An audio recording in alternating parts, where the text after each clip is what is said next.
আমরা দেখেছি মিডিয়ার যে কার্যকলাপ, সালমান যখন অ্যারেস্ট হয়েছিল এবং তাকে যখন আবার ধর্মতলায় নিয়ে আসা হয়েছিল, সেই সময় আমরা দেখেছি তারা একাধিক প্রশ্ন করেছে, একাধিক প্রশ্ন ছুড়ে দিয়েছে। তখন সালমান কিন্তু হেসেছে এবং বারবার বলেছে যে দেখান দেখান আমার বিরুদ্ধে কোনো ভিডিও ফুটেজ আছে কি দেখান।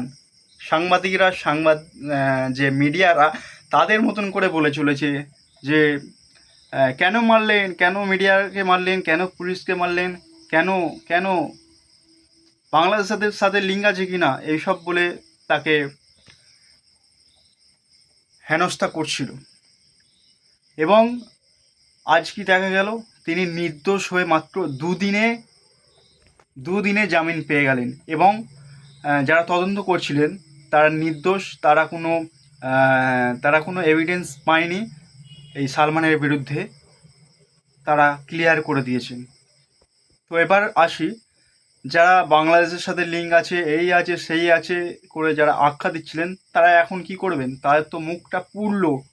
আর সরকারও তো কম যায়নি, সরকারও অনেক কিছু বলেছে, আপনারা দেখেছেন।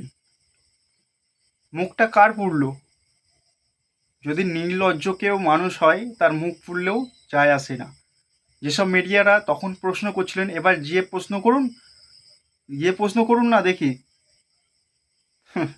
এই নিয়ে আর ভিডিও হবে, তারা করবে? আর আমার তো মনে হয় না। গিয়ে প্রশ্ন করুন কেন বিনা কারণে, সরকারকে প্রশ্ন করুন কেন বিনা কারণে এই সালমানকে অ্যারেস্ট করা হলো। রিপাবলিক যান, গিয়ে প্রশ্ন করুন সাহস থাকলে।